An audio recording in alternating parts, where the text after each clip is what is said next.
Hôm nay tối nay chúng ta rất vui vì các anh chị em ở trên Zoom cũng tham gia với chúng ta. Sao thấy có xuất hiện anh Trung nữa rồi.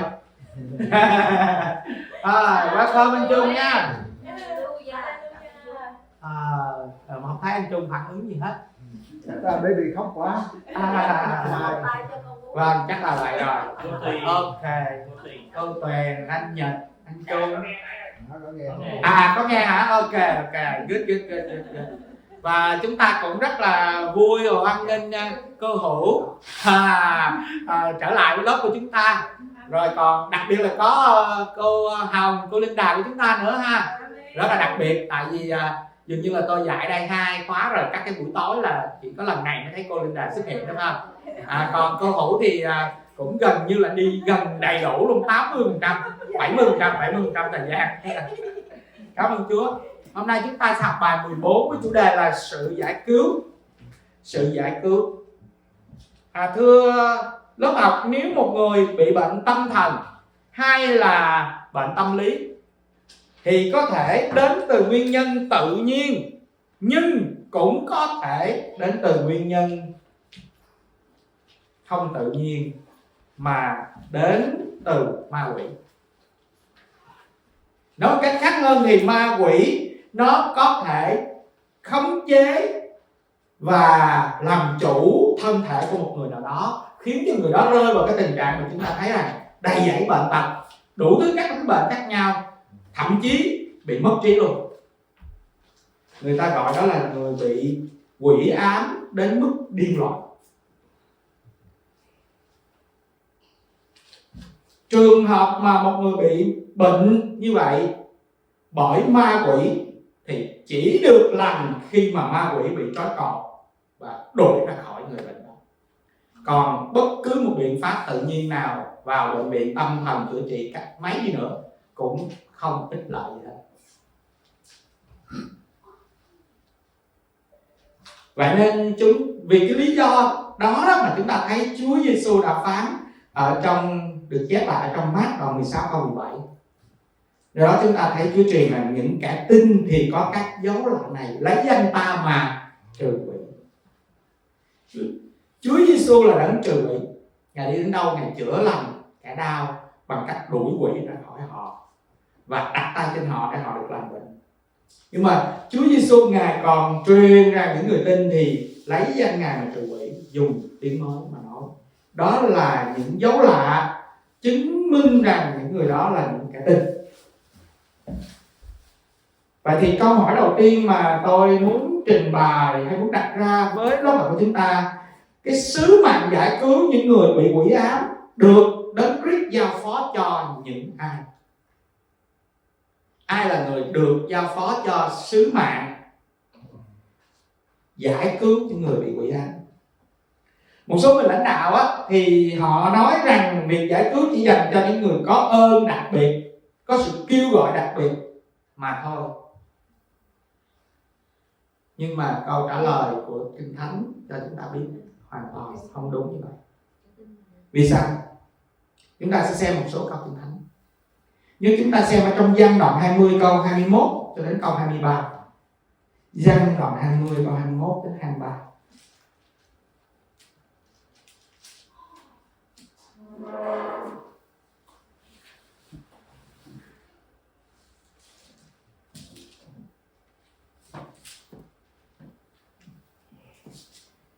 Ngài lại phán cùng môn đồ rằng: bình an cho các ngươi, Cha đã sai ta thể nào, ta cũng sai các ngươi thể ấy. Khi Ngài phán điều đó rồi thì hà hơi trên môn đồ mà rằng: hãy nhận lãnh Đức Thánh Linh. Cái nào mà các ngươi tha tội cho thì tội sẽ được tha, còn cái nào các ngươi cầm tội lại thì sẽ bị cầm cho kẻ đó. Các câu Kinh Thánh này cho chúng ta thấy Chúa Giêsu đã sai ai đi? Sai các môn đồ đi. Nhưng mà Ngài sai các môn đồ như chính Cha đã sai Ngài. Và sau đó chúng ta thấy Ngài đã làm gì nữa? Sau đó chúng ta thấy Ngài đã hà hơi linh thần của Ngài trên các môn đồ. Ngài đã ban Thánh Linh của Ngài cho các môn đồ. Phải không quý vị? Rồi sao nữa? Sau đó Ngài trao cho họ cái quyền trói và mở, trao cho cái quyền tha và không tha. Câu hỏi chúng ta đặt ra là vì sao các môn đồ sẽ làm những việc Chúa Giêsu làm?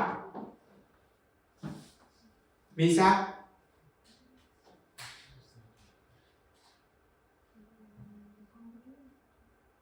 Vì sao mà các môn đồ có thể làm được việc Chúa Giêsu làm? Hay là nói cách khác hơn là có thể đi theo sự sai phái của Chúa Giêsu như Cha đã sai Chúa Giêsu. Vì Chúa Giêsu được Đức Chúa Trời sai làm điều gì thì bây giờ Chúa Giêsu cũng sai các môn đồ làm những việc y như Chúa Giêsu đã làm. Quý vị hiểu không? Hiểu không? Và sư cho em hỏi như những người môn đồ đó là Chúa chọn, đúng không sư? Ở đây thì không có nói rõ cho mình biết đó là ai, nhưng mà biết là đó là những môn đồ của Chúa. Vậy ai là người môn đồ của Chúa? Thì người đó cũng có thể thấy rằng Chúa, Đức Chúa Cha đã sai Chúa Giêsu như thế nào, Chúa Giêsu cũng sẽ sai những môn đồ Ngài đi như vậy. Chúa Giêsu sai những môn đồ, chứ Chúa Giêsu không có sai những người không phải là môn đồ của Ngài. Và Ngài sai như chính Cha đã sai Ngài. Và vì vậy mà chúng ta có thể nói rằng, và khi Chúa Giêsu sai thì Ngài đi cùng với cái việc sai đó, Ngài ban Thánh Linh của Ngài cho. Ngài ban cho họ không phải chỉ Thánh Linh mà còn quý quyền như chính Ngài. Ai có quyền tha tội, ai có quyền trói và có quyền mở? Chúa Giêsu, phải không? Nhưng mà Chúa Giêsu lại phán với họ rằng kẻ nào mà các ngươi cầm tội cho thì tội nó sẽ bị cầm được. Phải hay không? Và điều này cho chúng ta thấy gì? Cho chúng ta thấy rằng khi mà Chúa Giêsu ban cho các môn đồ một cái sứ mạng như chính Cha đã ban cho Ngài, thì Ngài không để các môn đồ đi một mình trong cái sứ mạng đó, nhưng mà Ngài đi trong sự sức giàu của Thánh Linh và trong uy quyền của con Đức Chúa Trời như thế nào thì Ngài cũng làm như vậy. Ngài cũng trang bị cho các môn đồ như vậy khi Ngài sai các môn đồ đi. Luca đoạn 4 câu 18 câu 19 và Ê-sai 61 câu 1 cho chúng ta thấy rằng thần của Đức Giê-hô-va đã ngự ở trên Chúa Giêsu. Để làm gì? Để làm gì? Để đem cái sự tự do cho những người bị phu tù, phải không? Giải cứu những người bị ức hiếp, bị hạ hiếp. Sự sức giàu của Thánh Linh đến trên Chúa Giêsu để Ngài đem sự tự do và chữa lành những người bị hạ hiếp. Điều này có nghĩa gì? Điều này có nghĩa rằng là khi mà Chúa Giêsu Ngài sai chúng ta đi thì Ngài sai chúng ta đi kèm với đó là sự sức giàu thần của Đức Giê-hô-va ở trên chúng ta, để chúng ta nhờ Thánh Linh của Ngài mà có thể làm những việc như chính Ngài đã làm. Câu Bồ đoạn 1 câu 8 thì cho chúng ta thấy gì? Nhưng khi Đức Thánh Linh giáng trên các ngươi thì các ngươi sẽ mặc lấy quyền phép để làm chứng về ta, phải không? Bây giờ câu hỏi chúng ta đặt ra là nếu mà chúng ta vâng lời Chúa đi ra làm chứng nhân cho Ngài, nhưng mà chúng ta không có mặc lấy quyền phép từ trên cao, chúng ta không có được đổ đầy của Thánh Linh và nhận lấy quyền phép từ trên cao, thì chúng ta có thể vâng lời Ngài để làm chứng về Ngài không? Thôi rồi là không. Phải không quý vị? Tại sao vậy? Tại vì để chúng ta có thể làm chứng về Ngài, để chúng ta có thể đi theo sự sai phái của Ngài, làm chứng về Ngài tại Jerusalem, xứ Jude, xứ Samari và cho đến đầu cùng đất, thì Ngài ban cho chúng ta sự đổ đầy thần linh Ngài như chính Ngài đã nhận được sự đổ đầy từ nơi Cha Ngài. Chúng ta nhìn vào Chúa Giêsu, chúng ta thấy Ngài đã đi trong uy quyền, Ngài đi trong năng quyền, Ngài đi trong sự sức giàu, phải không? Và Ngài đã đem lại sự chữa lành, đem lại sự giải cứu. Ngài rao tin lành cho những người bị phu tù, Ngài rao tin lành cho kẻ nghèo, đúng không? Đúng vậy không? Và cũng giống như vậy, những người như hồi nãy cô Lan đặt câu hỏi môn đồ của Chúa, đó là những người mà Chúa sai đi. Nhưng mà nếu chúng ta nhìn vào các câu Kinh Thánh mà tôi vừa mới liệt kê thì chúng ta thấy một điểm như thế này: những môn đồ thật sự là môn đồ có nghĩa là những người vâng theo Chúa Giêsu. để nhận lấy thần linh của Đức Chúa Trời đổ đầy ở trên họ. Đó là những người mới có thể được Chúa sai đi và mới có uy quyền và năng quyền ở trên ma quỷ để đem sự giải cứu đến cho những người bị ma quỷ ức hiếp. Chúng ta thấy gì không? Ở trong Ma-thi-ơ đoạn 12 câu 28-29 là có một phần Kinh Thánh rất là quan trọng. Ma-thi-ơ đoạn 12 câu 28-29.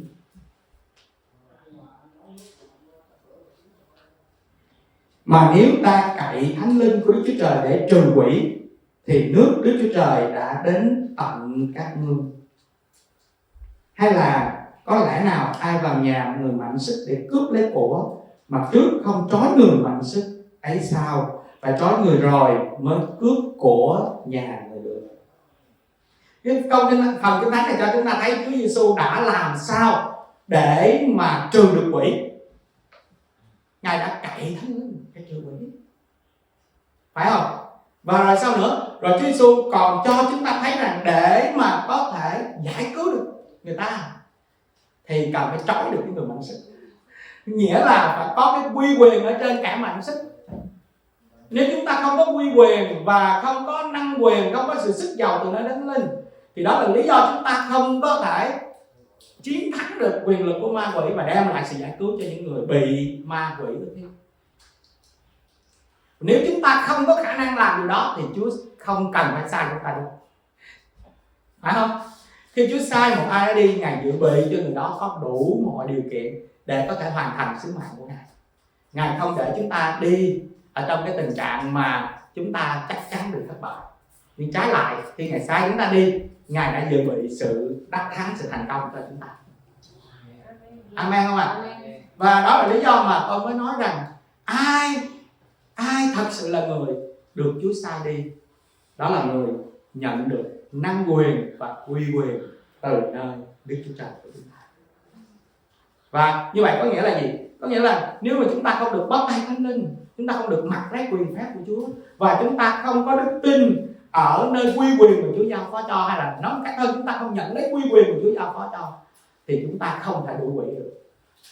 Và nếu chúng ta không đuổi quỷ được, chúng ta sẽ không nhìn thấy sự phục hưng, không nhìn thấy được sự giải cứu, không được nhìn thấy nước thiên đàng đến tận nơi chúng ta ở. Chúa Giêsu phán gì? Ngài cậy thánh linh mà đuổi quỷ, phải không?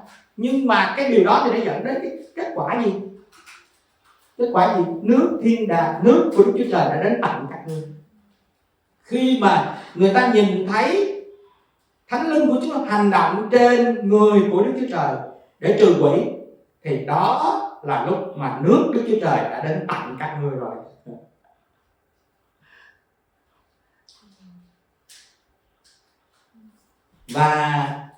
Và vì vậy cho nên chúng ta có thể nói rằng cái sự việc mà chúng ta đuổi quỷ đó, chúng ta giải cứu cho người bị quỷ ám đó, nó có vẻ giống như là một sự việc mà nó chỉ có tầm mức quan trọng đối với cái người bị quỷ ám mà thôi. Nhưng thật ra thì nó có hai cái ích lợi, hay là hai cái mức độ quan trọng khác. Một là trong cái cuộc chiến mà chúng ta đối với ma quỷ, chúng ta sẽ kinh nghiệm từng trải năng quyền và quy quyền của Chúa hành động ở trên chúng ta. Điều đó làm cho chúng ta càng lúc càng trở nên mạnh mẽ hơn, và càng lúc càng thấy được thể nào Chúa có thể hành động vận hành một cách lớn lao qua đời sống của chúng ta. Điều thứ hai là khi chúng ta chiến thắng những cái tà linh nào mà đang cai trị cho một người nào đó ở một cái địa phương nào đó, thì những cái tà linh đó nó có liên quan với nhau. Bởi vì sao? Bởi vì nó là một cái thế lực mà tối tăm, nhưng mà lại có một cái trật tự và liên kết lẫn nhau, hỗ trợ lẫn nhau, chứ nó không phải là một cái thế lực tối tăm riêng rẽ từng cái tà linh một. Và khi mà chúng ta chiến thắng một cái nhóm tà linh này, có tạm gọi là như vậy ha, thì cái tiếng vang về cái ảnh hưởng, sức mạnh và quy quyền của chúng ta nó lan ra trong thế giới tà linh. Và nhiều tà linh khi mà nó thấy chúng ta ở đâu, nó biết chúng ta đang muốn chiến đấu với nó, thì cái sự sợ hãi bắt đầu đến với nó, run rẩy bắt đầu đến với nó. Chúng ta thấy là có nhiều cái vùng mà sứ đồ Phaolô ông đi thì tài linh nó biết không? Làm sao nó biết được vậy? Ổng mới tới đó mà sao nó biết được? Tại vì những cái tài linh khác thông tin cho nó biết. Và tại sao mà nó biết là sứ đồ Phaolô thì có quy quyền và nó phải kinh sợ trước quy quyền của tôi tới Chúa như vậy, là bởi vì sứ đồ Phaolô đã chiến đấu và chiến thắng nhiều trận chiến đó.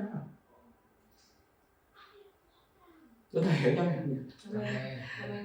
Và cái điều này thì nó dẫn đến một cái kết quả, đó là chúng ta sẽ nhìn thấy nước thiên đàng nó đến gần với lại những cái địa phương mà chúng ta đang được Chúa kêu gọi. Tại sao mà khi Chúa Giêsu sai các môn đồ vào trong thành thì Chúa Giêsu dạy họ là phải giảng tin lành, rồi phải đuổi quỷ và chữa lành những kẻ đau? Tại sao?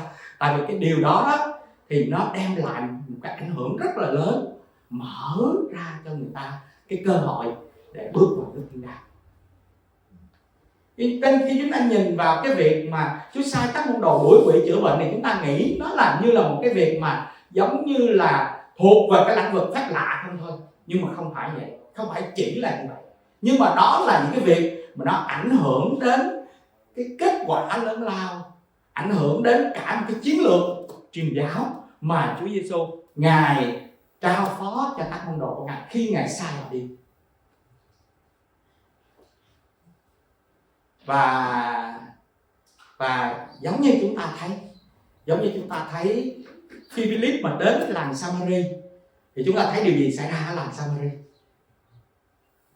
Rất là nhiều người ở làng đó đã trở lại với Chúa, phải vậy không? Nhưng quý vị biết tại sao cả cái làng Samari trở lại với Chúa một cách bùng nổ kết quả lớn lao như vậy không? Tại vì trước đó thì đã có một cái chiến lược rất là một cái chiến lược rất là hiệu quả xảy ra ở tại Jerusalem, ở tại xứ Jude, và cái ảnh hưởng thuộc linh nó đã chạm đến Samari. Rồi trước đó nữa thì chúng ta thấy Chúa Giêsu đã đến làng Samari và cả làng đã trở lại với Chúa, đúng không ạ? Và cho tới khi mà Philip đến thì ông có thể nói là ông được gặt hái những cái kết quả mà trước đó Chúa Giêsu đã gieo, trước đó là các sứ đồ đã cầu nguyện, các môn đồ ở thành Jerusalem đã cầu nguyện rất là nhiều. Bởi vì họ đang hướng đến theo sự kêu gọi của Chúa. Chúa kêu gọi họ là khi sẽ lên giá trên họ tại Jerusalem trong ngày lễ cuối tuần, thì sau đó họ sẽ làm chứng về Ngài tại Jerusalem, xứ Jude và cho tới Samari và đầu cùng đất. Chúng ta có thấy vậy không? Thấy không? Tôi đang muốn cho chúng ta nhìn thấy một cái chiến lược tổng thể trong cái cuộc chiến thuộc linh, và trong cái cuộc chiến thuộc linh này nó liên quan đến việc chúng ta cầu nguyện giải cứu cho những người bị quỷ ám. Những người bị quỷ ám giống như là những cái công việc rất là gian tà mà lộ liễu của ma quỷ, giống như công khai của ma quỷ. Và nếu như cái sự công khai chống đối của nó, gian ác của nó áp đặt ở trên con người, mà nếu chúng ta không có giải quyết được những việc đó thì chúng ta rất là khó, giống như chúng ta khó mà dẹp những cái đồn lũy lớn nó đang ngăn trở, và từ đó chúng ta rất là khó để có thể chinh phục cả một cái địa phương đó. Nhưng mà chúng ta thấy sau khi Philip đã làm mọi cái việc rất là tốt đẹp rồi, cả làng Samari trở lại với Chúa rồi, thì kế tiếp các sứ đồ đã sai Phi-rơ và Giăng đến để làm gì? Đặt tay trên những môn đồ đầu tiên đó ở tại Samari đó để họ được đổ đầy được, đúng không? Chúng ta nhớ chỗ đó không? Tại sao phải làm điều đó vậy? Tại vì họ còn phải tiếp tục cùng với các môn đồ ở tại Jerusalem, ở xứ Jude tiếp tục đi ra theo sự kêu gọi của Chúa. Họ cần phải được tiếp tục đi tới, tiếp tục nhân cấp lên nữa. Và vì vậy mà khi mà Chúa đổ đầy ở trên chúng ta thì Ngài muốn nhìn thấy chúng ta bước đi trong cái quy quyền và năng quyền của Chúa, giải cứu những người bị quỷ ám, đem giảng tin lành và đem nhiều người trở lại với Chúa. Nhưng mà Ngài cũng muốn nhìn thấy qua những gì chúng ta làm đó thì Thánh Linh Chúa tiếp tục đổ đầy trên những người đó nữa, để cái chương trình mà tin lành đến, rồi sự thăm viếng nước thiên đàng đến với đầu cùng đất nó thật sự được xảy ra.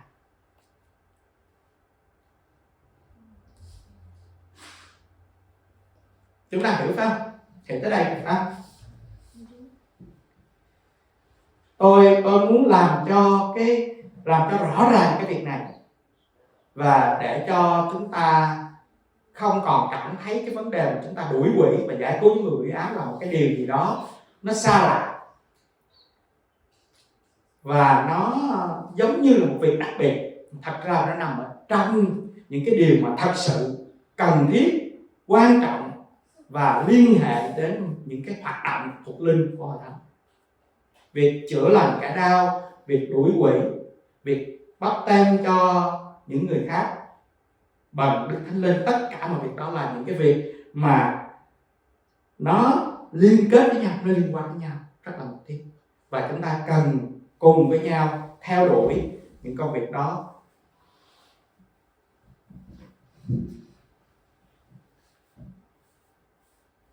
Tại sao mà có những cơ đốc nhân họ còn xa lạ với việc đuổi quỷ? Vì họ chưa nhận được năng quyền và uy quyền của Ca Tinh, hoặc là họ đã nhận nhưng họ đã không biết sử dụng năng quyền và uy quyền của Ca Tinh. Tại sao có nhiều người được báp têm Thánh Linh cầu nguyện ơn tứ tiếng mới nhưng mà chưa đem nhiều người trở lại đến Chúa Trời trong sự cứu rỗi? Tại sao? Có người được báp têm Thánh Linh nhưng mà vẫn không đem được nhiều người trở lại với Chúa. Vì họ đã không chiến cự với ma quỷ, không trói cọt trong uy quyền của một chứng nhân Đấng Christ, và họ đã không cậy Thánh Linh và quyền phép của Ngài để chữa lành kẻ đau.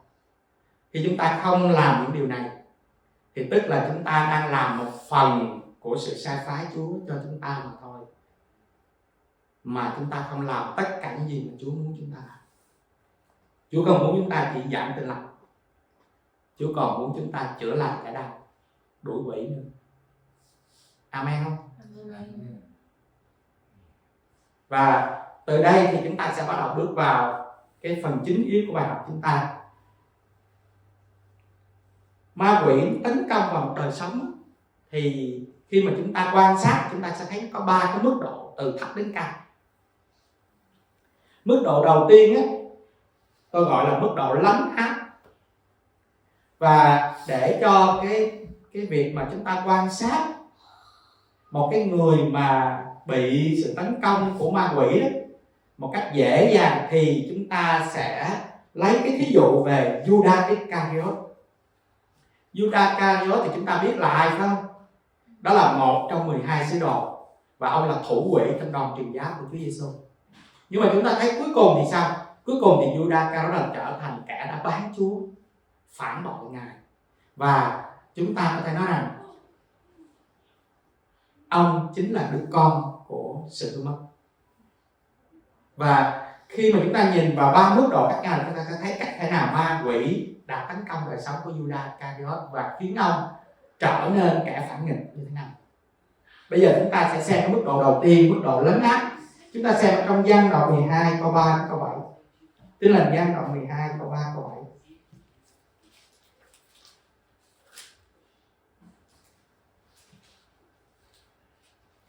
Bây giờ Mary lấy một cân dầu cam tùng hương thật rất quý giá, sức chân cho Chúa Giêsu và lấy tóc mình mà lau. Cả nhà thơm nức mùi dầu đó. Nhưng Judas Iscariot là một môn đồ về sau phản Ngài, nói rằng: sao không bán dầu thơm đó lấy 300 denier đặng bố thí cho kẻ nghèo?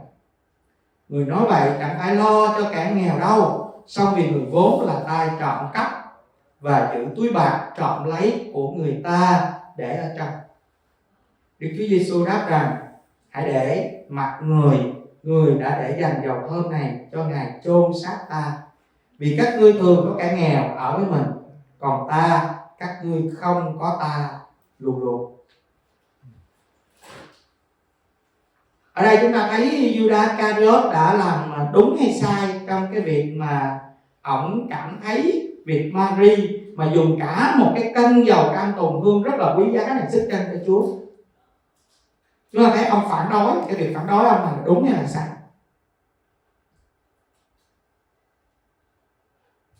Đúng hay sai? Judas Iscariot phản đối cái việc người Mary đã dùng cả một cân dầu cam tùng hương để mà sức chân cho Chúa. Ông nói rằng nếu mà mình dùng cái dầu này mình bán đi sẽ được số tiền lớn lắm để giúp cho người nghèo. Chúng ta nghĩ ông có phải thật sự là thương người nghèo không, quý người nghèo không? Không, mà là ông nghĩ tới cái gì? ổng vốn là tay trộm cắp, có nghĩa là ổng tham hay không tham, ổng có lòng tham, và ổng nghĩ rằng cái ước gì á, cái cô Mary này á, bán cái dầu này lấy tiền nộp vô trong cái quỹ của Chúa Giêsu thì ông sẽ được giữ cái số tiền đó. Chúng ta hiểu không? Và chúng ta thấy Chúa Giêsu cho chúng ta thấy cái gì? Chúa Giêsu cho chúng ta thấy rằng ông đã có một cái ý tưởng hoàn toàn sai. Chúa phán rằng hãy để mặc người đã để dành dầu thơm này cho Ngài chôn xác ta. Vì các ngươi thường có cái nghèo ở với mình, còn ta, các ngươi không có ta luôn luôn.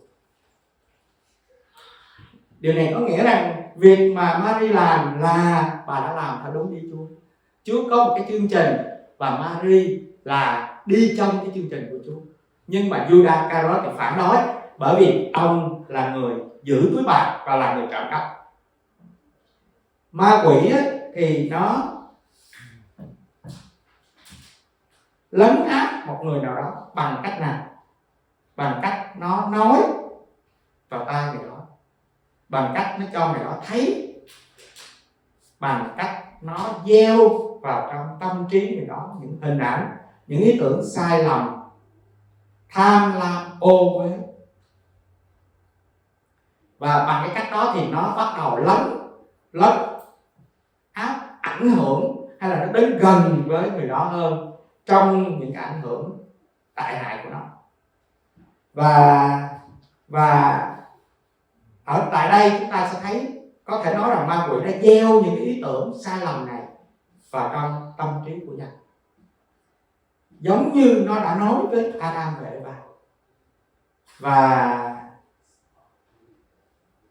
Và trong phần bài học này thì tôi muốn chúng ta chú ý đến cái việc mà chúng ta nghe, cái việc mà chúng ta thấy, và cái việc mà tâm trí chúng ta xuất hiện những ý tưởng.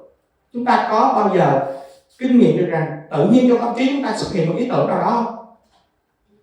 Và đột nhiên chúng ta nhận ra những ý tưởng đó không phải đến từ Chúa, phải không? Và đó là cái cách để ma quỷ tấn công tâm trí của chúng ta.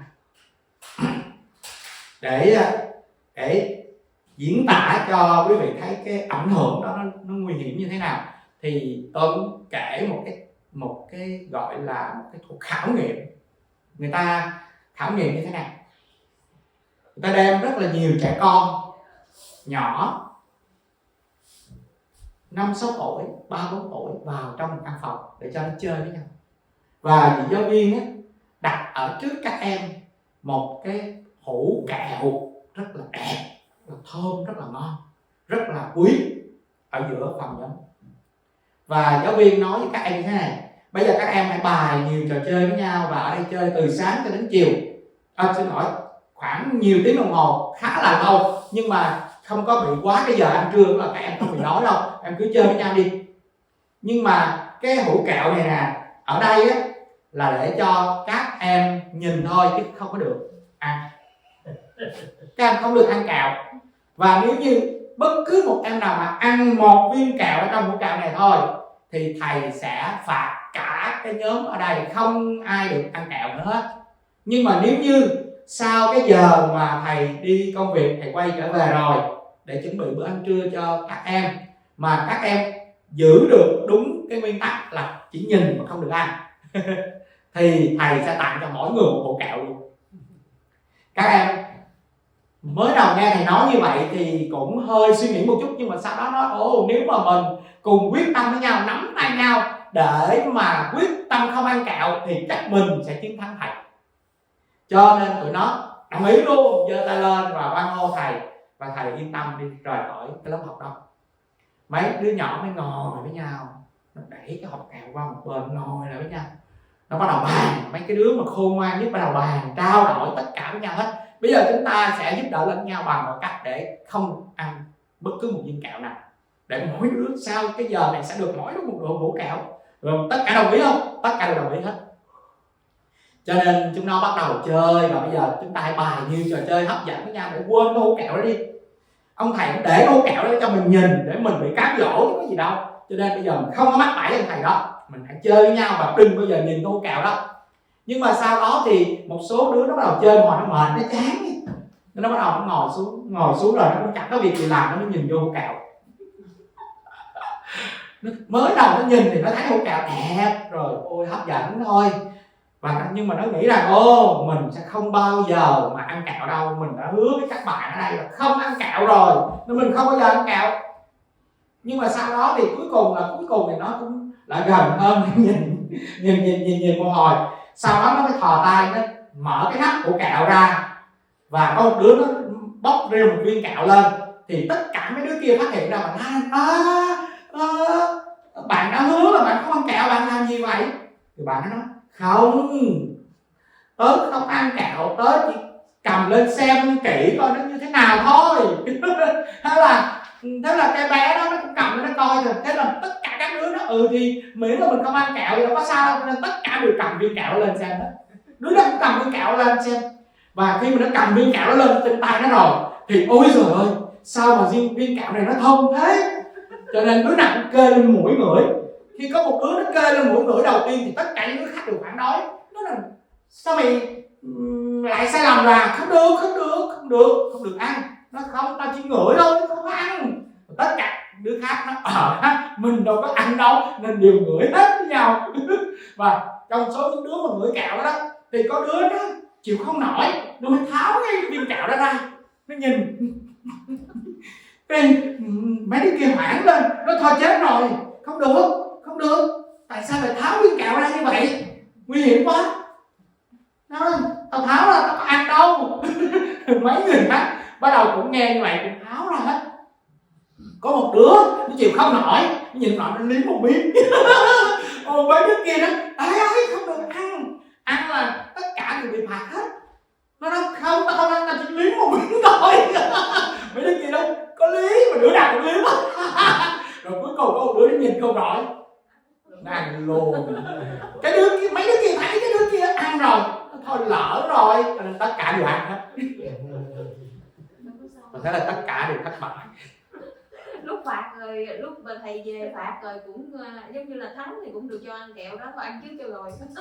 Vâng, nó có nhiều cái sự suy nghĩ lắm, nhưng mà cuối cùng thì sao? Cùng chúng ta thấy rằng cuộc khảo nghiệm này cho thấy cái việc mà chúng ta nhìn, chúng ta suy nghĩ về cái điều đó, nó có cái sức ảnh hưởng rất là lớn cho chúng ta.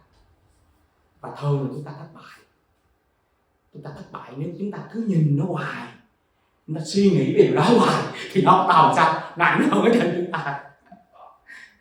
Và ma quỷ nó sử dụng cái biện pháp đó, nó gieo vào trong tâm trí chúng ta, nó gieo liên tục, rồi nó dẫn dụ chúng ta để chúng ta nhìn.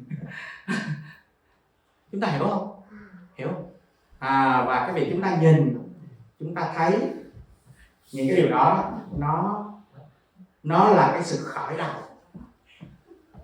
sẽ khởi đầu để dẫn chúng ta càng lúc càng đi vào trong cái con đường mà chúng ta có thể nói rằng càng lúc sẽ càng bị ảnh hưởng bởi quyền lực của ma quỷ.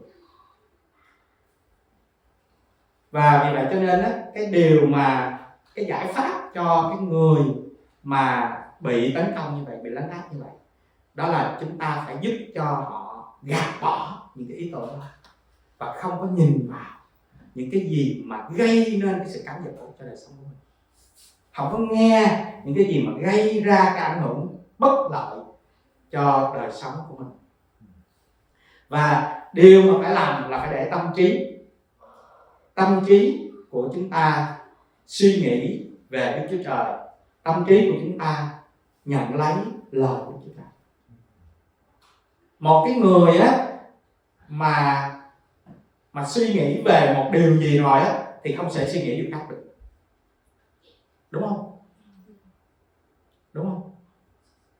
Và vì vậy cho nên khi mà chúng ta đặt tâm trí của chúng ta ở nơi Đức Chúa Trời và ở nơi lời của Ngài, thì chúng ta hướng về cái điều lành, điều tốt, điều trong sạch, thì tâm trí của chúng ta sẽ được giữ ở trong sự trong sạch và đời sống của chúng ta nhân đó sẽ được tốt đẹp. Nhưng mà trái lại thì chúng ta sẽ rơi vào cái bẫy của ma quỷ. Và vì vậy cho nên á, Cái bước đầu tiên này nhìn nó có vẻ không có nghiêm trọng, nhưng mà nó là cái bước rất quan trọng. Chúng ta cần phải cẩn thận với những cái rác rến mà ma quỷ đem đến tâm trí của chúng ta, và phải quăng bỏ cái rác rến này và phải chống cự lại với kẻ ác ở đang cái rác đến cho đời sống của chúng ta. Thí dụ nếu chúng ta xem phim mà phim ảnh nó lấy mất thời giờ, chúng ta không có thời gian để đọc kinh thánh. Nếu mà chúng ta xem phim mà những cái phim đó nó dẫn dụ chúng ta đi suy nghĩ những cái điều không tốt, thì cái điều chúng ta phải làm là ngưng cái việc xem phim đó. Nhưng mà không dừng lại tại đó, mà chúng ta phải nhận ra được rằng đằng sau cái phim đó là kẻ thù, nó đang muốn dùng cái phim đó để nó tấn công đời sống của chúng ta.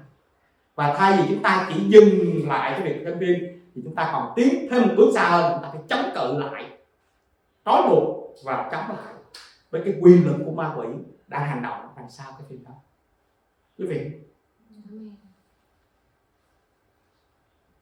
nhiều người á là có thể là dùng điện thoại nhiều, và hãy cẩn thận, ma quỷ nó có thể dùng điện thoại để gieo những cái hình ảnh, ý tưởng xấu, ô uế đến với chúng ta. Và trong trường hợp đó chúng ta phải làm sao? Tránh xa cái việc dùng điện thoại. Bất cứ cái chương trình nào mà nó gây ảnh hưởng không tốt của chúng ta ở trong điện thoại, chúng ta phải loại nó ra khỏi điện thoại của chúng ta. Đúng không? Nếu cái người mà bị ma quỷ lấn át, tức là ma quỷ nó tấn công vào tâm trí, tấn công vào cái nhìn, tấn công vào cái việc nghe của người đó, mà người đó không quyết định lánh xa cái điều mà bị cám dỗ, gạt bỏ nó ra khỏi tâm trí, chống cự lại với nó, thì người đó sẽ bị lấn át. Sự áp này nó sẽ tiếp diễn cho đến khi mà cái người đó sẽ bị rơi vào tình trạng nặng hơn.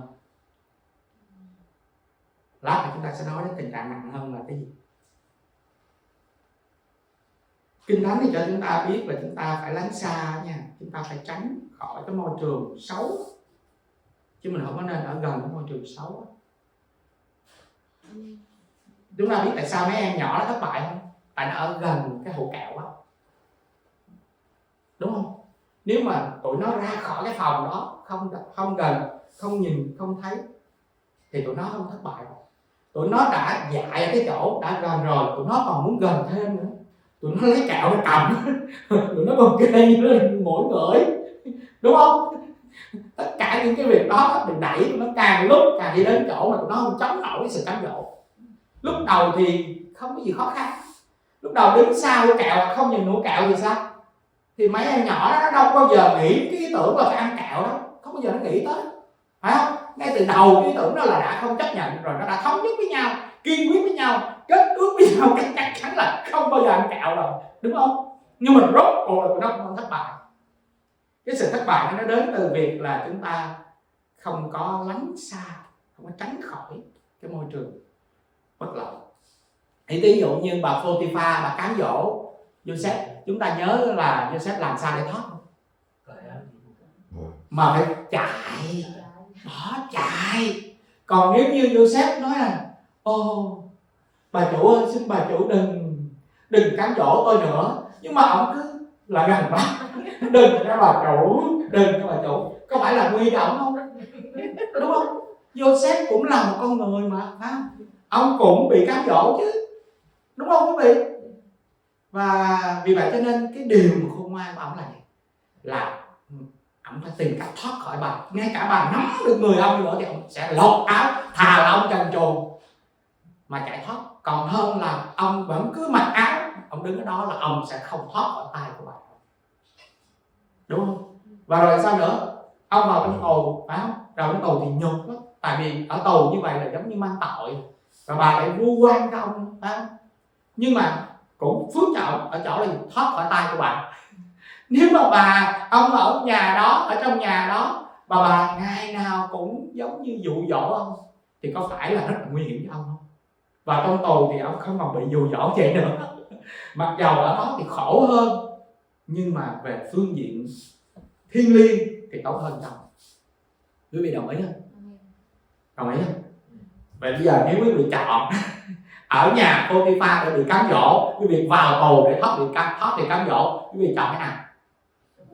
Chúng ta thường là sẽ không chọn vào tù, đúng không? Thường là chúng ta sẽ không chọn vào tù. Tại vì vào tù thì sao? Nhục nhã đó. Vào tù thì sao? Thì mất cái tự do. Vào tù thì nguy hiểm lắm, không biết bị xử tử lúc nào, phải không? Mang tội mà. Ở trong tù chung với những người mà gọi như tử tội nữa chứ, đúng không? Rồi chúng ta thấy Joseph vẫn cứ được ơn ở trong tù, ông vẫn đầy Đức Thánh Linh, ông vẫn nhìn biết những cái ý nghĩa thiêng liêng mà Chúa Trời của Ngài tỏ qua những giấc mơ, phải không? Và ông vẫn được cả cái trại tù đó quý trọng. Và dù ở trong tù nhưng mà chúng ta thấy ông vẫn được phước. Amen. Cho nên chúng ta cần phải nhìn thấy vấn đề này nó quan trọng như thế nào, và chúng ta cần phải chọn lựa. Có thể vào tù thì mất rất là nhiều thứ, không dùng điện thoại nhiều cũng mất nhiều thứ, nhưng mà cái đó chúng ta được, những cái gì chúng ta được nó lớn hơn những gì chúng ta mất rất là nhiều. Amen không? Amen. Hy vọng là chúng ta nhớ cái câu chuyện về những chú bé và hũ kẹo. Rồi, và nếu như mà chúng ta thất bại trong cái việc mà chúng ta không chiến thắng được sự lấn áp á, thì chúng ta sẽ bị dẫn đến cái mức độ gọi là lấn bức chúng ta, không còn là áp, nó không còn đến gần nữa, nhưng mà là bắt đầu gây cái ảnh hưởng rất là nặng nề trên chúng ta. Chúng ta xem Judas Iscariot trong Giăng đoạn 13 câu 2, chúng ta thấy ma quỷ làm gì cho ông khi mà ông không có từ bỏ cái lòng tham của mình. Đương bữa ăn tối, ma quỷ đã để mưu phản Ngài vào lòng Judas Iscariot, con trai Simon. Ở đây Kinh Thánh ghi rõ là ma quỷ nó để mưu, phải không? Để mưu phản Ngài. Khi mà thất bại trong việc từ bỏ cái lòng tham muốn á, Judas bị lấn bức bởi cái mưu phản từ nơi ma quỷ. Và ở đây chúng ta thấy ông có đồng ý cái mưu phản này không, hay là ông phản đối? Ông đồng ý. Ông đồng ý. Điều này có nghĩa là ông nhận lấy cái mưu phản này, ông xem cái mưu phản này là đúng. Ông thấy cái mưu phản này là nên. Ông bị thuyết phục để tin rằng bán thầy mình là phải. Chúng ta nhớ cái câu chuyện là sau khi mà Chúa Giêsu bị đóng đinh thì Judas Iscariot làm gì không? Khi Chúa Giêsu mà bị bắt, bị đóng đinh á, Judas Iscariot đã tự tử, phải không? Tại sao? Tại vì ông nhận ra được rằng ông đã mắc mưu ma quỷ, và ông rất khốn khổ ở trong cái điều đó. Do vậy ông vẫn tiếp tục mắc mưu nặng hơn nữa. Thay vì ông nhận ra được rằng ông sai, ông phải ăn năn, thì ông lại tuyệt vọng và ông đi đến cái chỗ mà tự đóng cái con đường trở lại của mình, đúng không? Phi-rơ cũng phạm tội nặng lắm, không thua kém gì ông, chối thầy mình đến 3 lần, trong khi trước đó nó mạnh lắm, con sẵn sàng vì thầy mà chết, phải không? Nhưng mà rốt cuộc chính ông chối thầy của mình 3 lần trước khi gài bẫy. Nhưng mà Phi-rơ thì có một điều mà chúng ta thấy ngược lại với Judas. Ấy là bởi vì là ông lại làm gì? Ông đã ăn năn, ông đã trở lại. Và cuối cùng chúng ta thấy gì? Chúa đã tái xác nhận rằng Chúa tha thứ cho ông, Chúa sức giàu cho ông, Chúa vẫn dùng để sống của ông. Và quả thật không những vậy, ông trở thành một trong những người đi đầu, người tiên phong trong cái việc mở mang vương quốc của Đức Chúa Trời. Ông là người giảng bài giảng đầu tiên. Đúng rồi, có 3.000 người trở lại với Chúa trong ngay ngày lễ Ngũ Tuần. Về sau chúng ta thấy Kinh Thánh lại tiếp tục nhìn thấy Đức Chúa Trời dùng ông để làm những điều rất là lớn lao cho vương quốc của Đức Chúa Trời. Và cho tới cuối cùng ông đã tử đạo, phải không? Ông đã chết vì danh Chúa. Cho nên chúng ta có thể nói rằng cái việc mà chúng ta để cho ma quỷ nó lấn áp chúng ta thì chúng ta rất dễ bị dẫn đến cái tình trạng là lấn bức. Nghĩa là ma quỷ nó sẽ đưa vào trong tâm trí của chúng ta những cái ý tưởng, dụ dỗ chúng ta để chúng ta thấy rằng bây giờ cái này nó là hợp lý. Ví dụ như sự kiện mà một đứa bé nó mở cái viên kẹo ra là thấy là hợp lý, tại nó đâu có ăn đâu. Đây là một cái mưu mà nó đã nghĩ ra được. Rồi sau đó cái đứa bé mà nó liếm kẹo, nó cũng là một cái người mà đã ra một cái sáng kiến là không ăn, chỉ có liếm thôi. Đó là một sáng kiến rất là hay, vẫn không có vi phạm gì hết, đúng không? Nhưng mà rõ ràng là những cái chỗ đó là cái chỗ mà dẫn nó đi càng lúc càng xa hơn.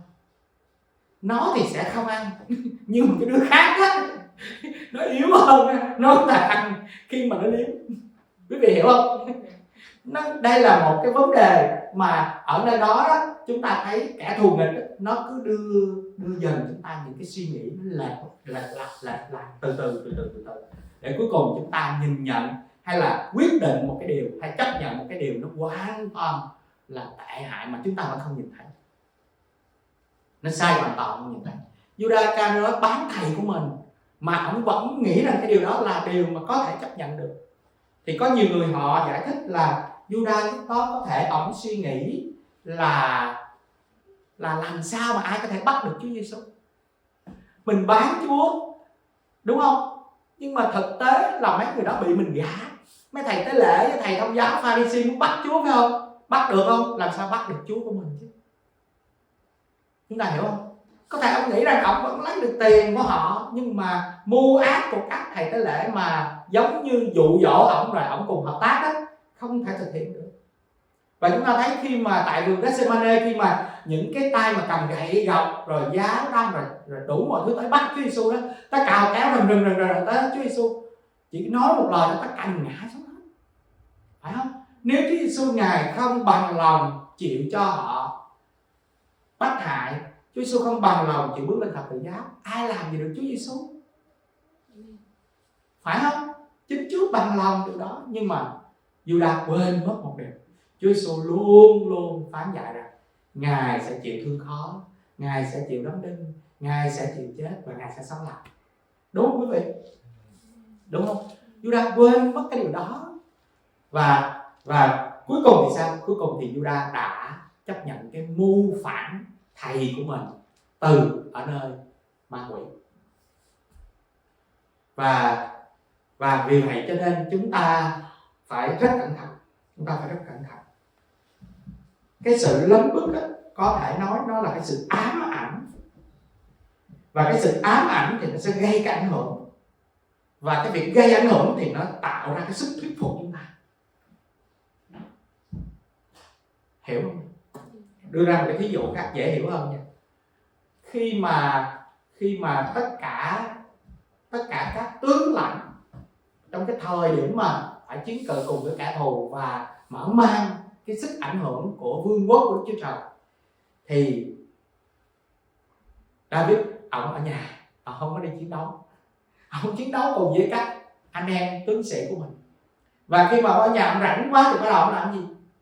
Nhàn cư vi thị bất thiện. Ông bắt đầu đi dạo. Mà tôi thấy là ông đi dạo á, buổi chiều. Ông dạo buổi chiều mà Kinh Thánh nói là ông là nói buổi chiều ông là cầu nguyện mà. Nhưng mà sao chiều ông không cầu nguyện lại cứ đi dạo, không hiểu luôn. Và ông đi dạo. Khi đi dạo ông nhìn thấy cái gì?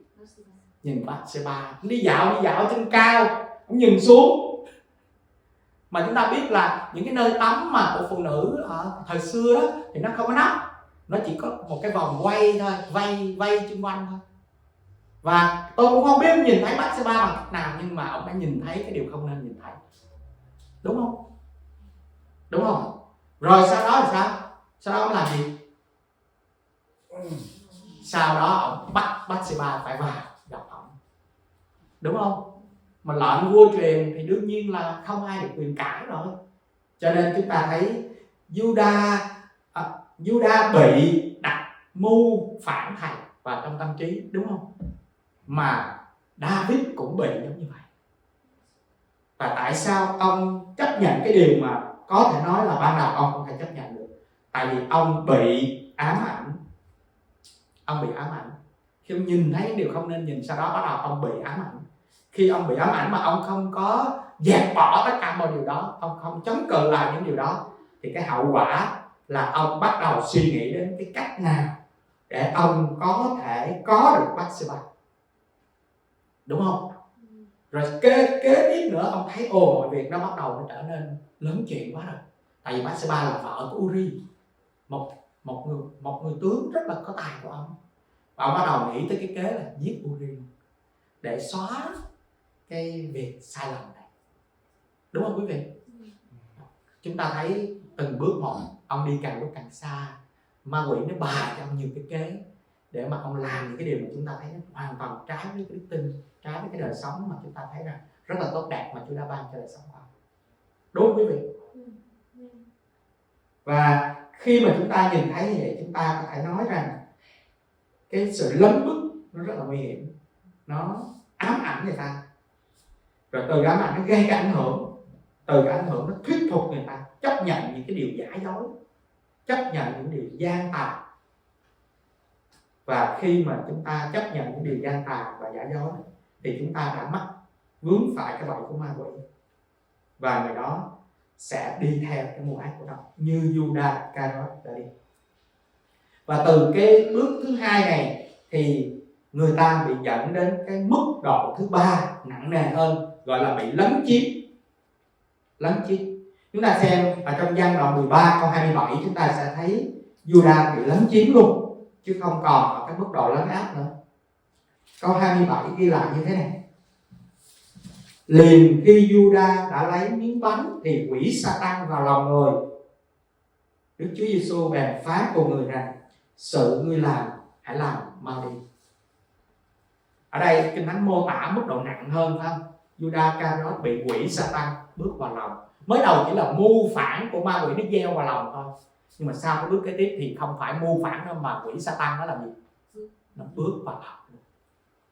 Nghĩa là khi Judas mở cửa cho nó bằng cái lòng tham dục của mình, thì sau đó ông bắt đầu bị nó lấn bức ông, ám ảnh ông và làm cho ông chấp nhận những cái điều giả dối, chấp nhận cái sự sai lầm. Rồi từ sự chấp nhận sai lầm đó, ông lại tiếp tục đi xa hơn một bước nữa, là để cho Satan nó bước vào trong lòng ông.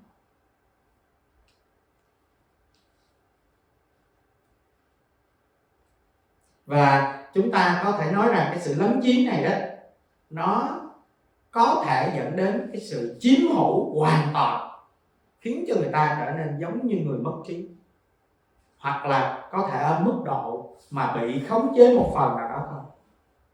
Và kẻ thù thì nó có thể mượn nhiều cách khác nhau để mà nó lấn chiếm một đời sống. Và trong thông thường thì chúng ta có thể thấy là kẻ thù có thể mượn những điều cấm kỵ trong Phục Truyền đoạn 18 câu 10 đến câu 11 ha. Phục Truyền đoạn 18 câu 10 đến câu 11 cho chúng ta thấy cái điều cấm kỵ gì mà ma quỷ nó có thể lợi dụng chúng ta. Cái này thì tôi nghĩ là chúng ta đã đi qua rồi, đúng không? Phục Truyền đoạn 18 câu 10 đến câu 11 đó. Nhưng mà chúng ta cũng nên đọc lại một chút đi.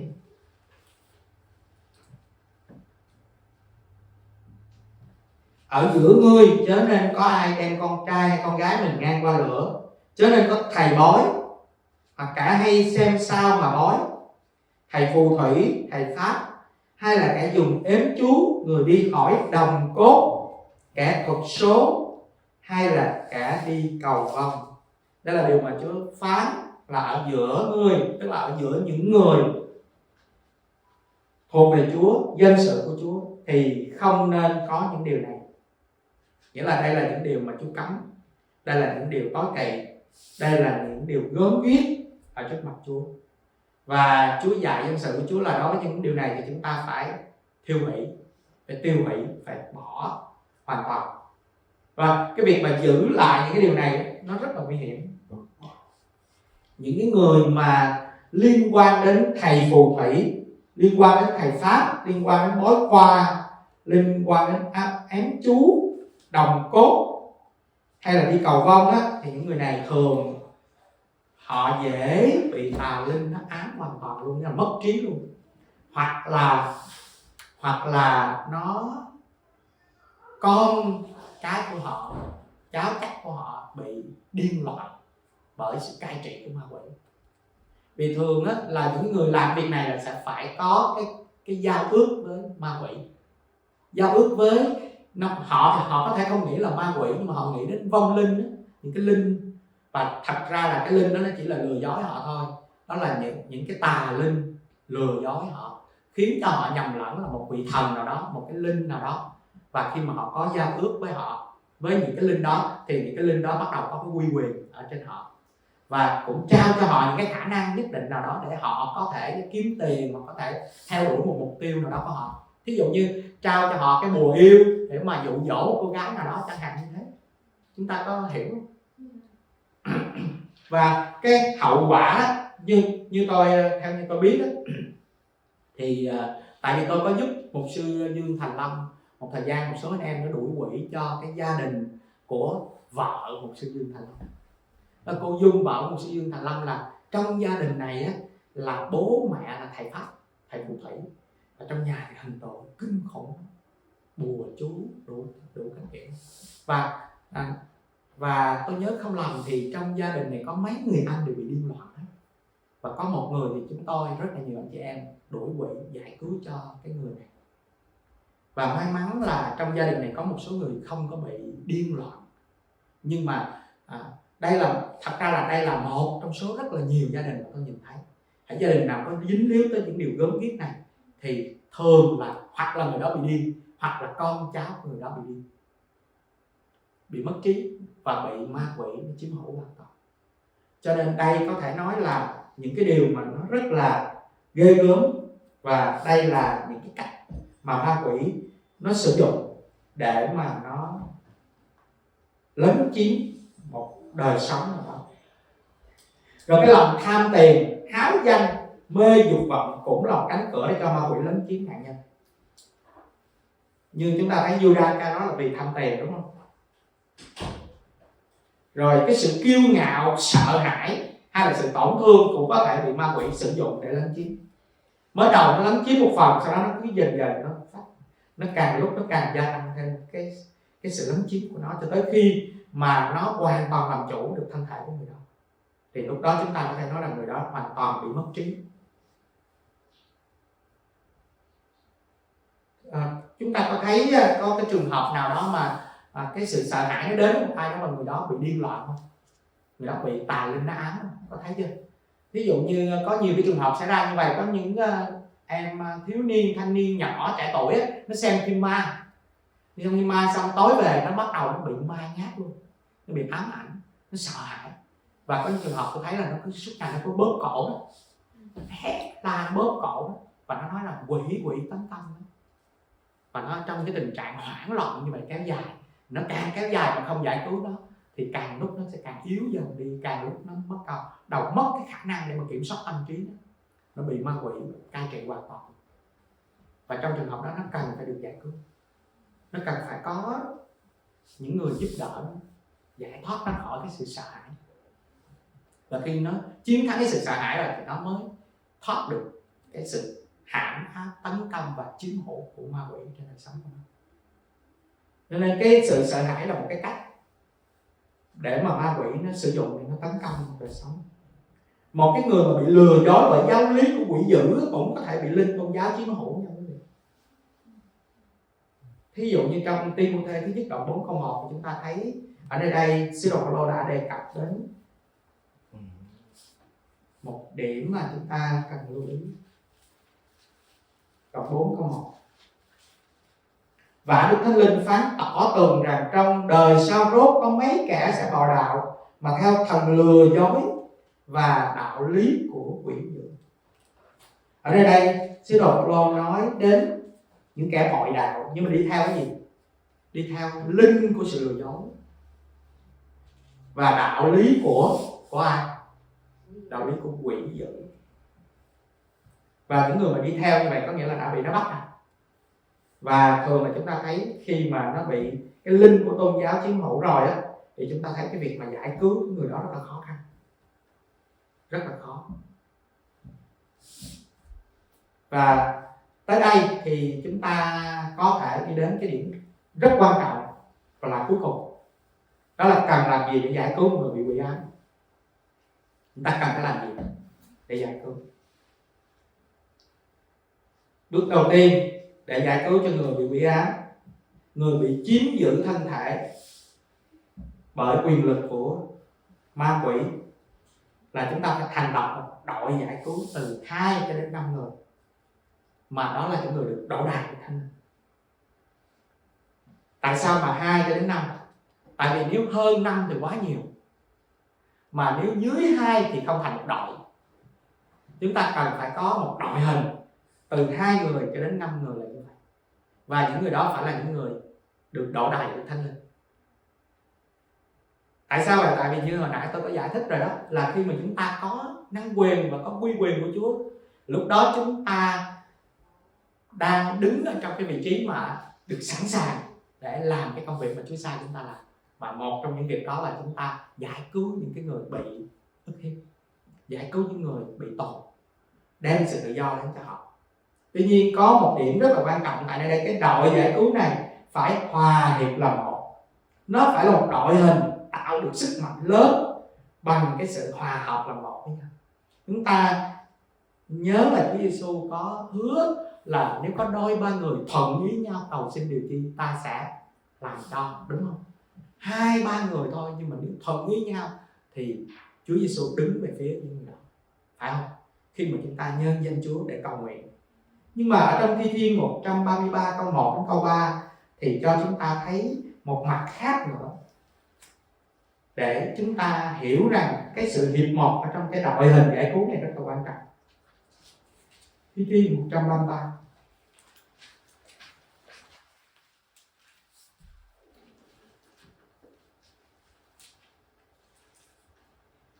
Kìa anh em ăn ở hòa thuận nhau thật tốt đẹp thay, ấy khách nào giàu quý giá đổ ra trên đầu, trải xuống râu tức là râu của Aaron, trải đến chôn áo người, là khách nào sương mốc hạt môn xa xuống các núi Siôn, vì tại đó Đức Giê-hô-va đã ban phước tức là sự sống cho đến đời đời.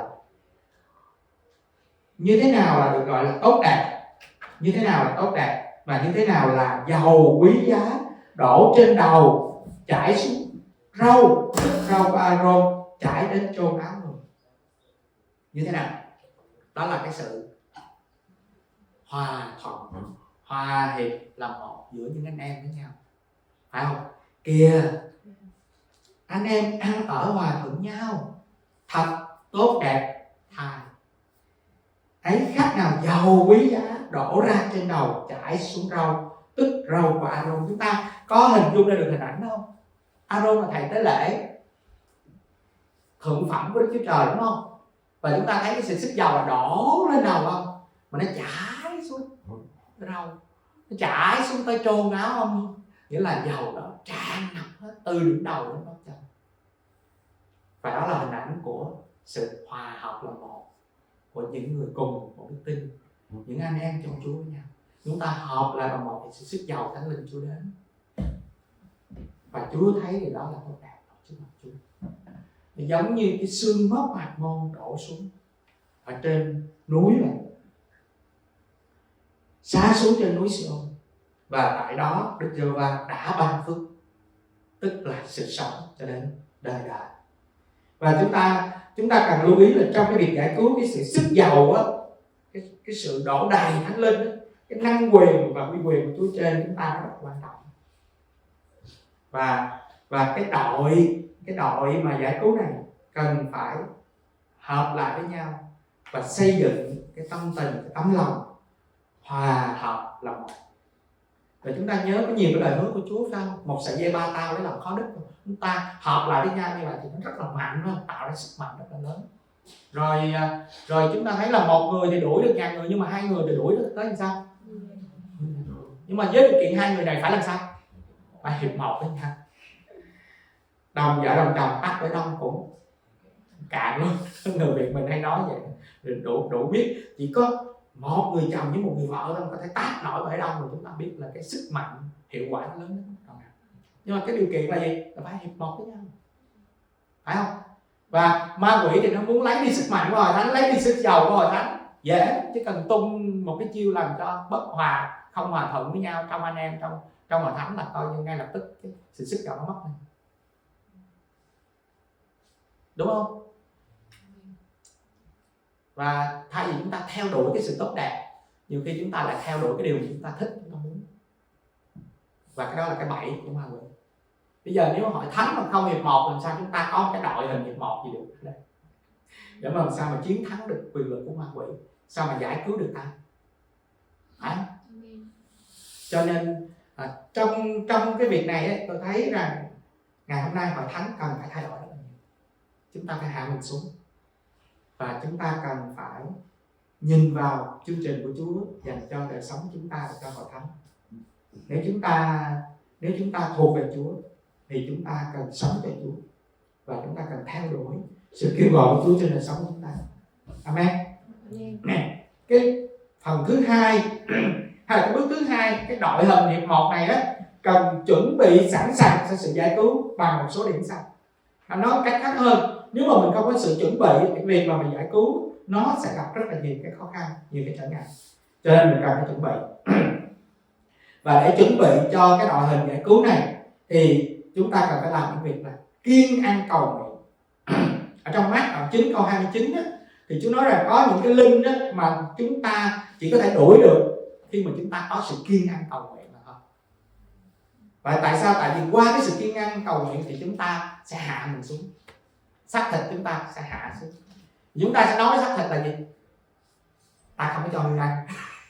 Ngươi muốn ăn không? Ngươi đòi ăn không? Không có được ăn đâu nhé. Dành hết tất cả sức lực, thời gian cho Chúa, cho sự cầu nguyện, cho sự thờ phượng. Amen. Khi xác thịt nó hạ xuống như vậy thì chúng ta bắt đầu có sự nhạy bén với Thánh Linh hơn. Chúng ta bắt đầu gần gũi Chúa nhiều hơn. Chúng ta thấy để mà làm những cái việc quan trọng đặc biệt thì Chúa thường chuẩn bị cho cái người của Chúa bằng sự kiêng ăn cầu nguyện. Ví dụ như Môi-se, để ông mà có thể lên trên núi Sinai để mà ông có thể lấy được luật pháp, hai bản đá luật pháp về cho dân sự của Chúa. Ông kiêng ăn 40 ngày 40 đêm. 40 ngày 40 đêm ông ở trong cái sự hiện diện của Đức Chúa Trời như vậy. Rồi tới chừng ông xuống, ông thấy dân sự loạn lạc hết rồi, thờ lại con bò vàng rồi, ông giận quá, ông đập bể luôn bản đá đó.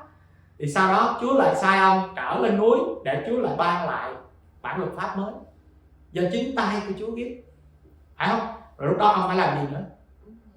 Tiếp tục nữa. Rồi vậy là tổng cộng bao nhiêu lần? 2 lần, 80 ngày.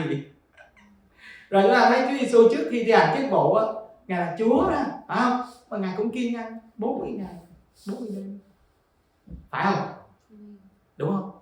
Rồi chúng ta thấy làm sao để mà ECT và cả dân sự của Chúa thay đổi cả một số phận.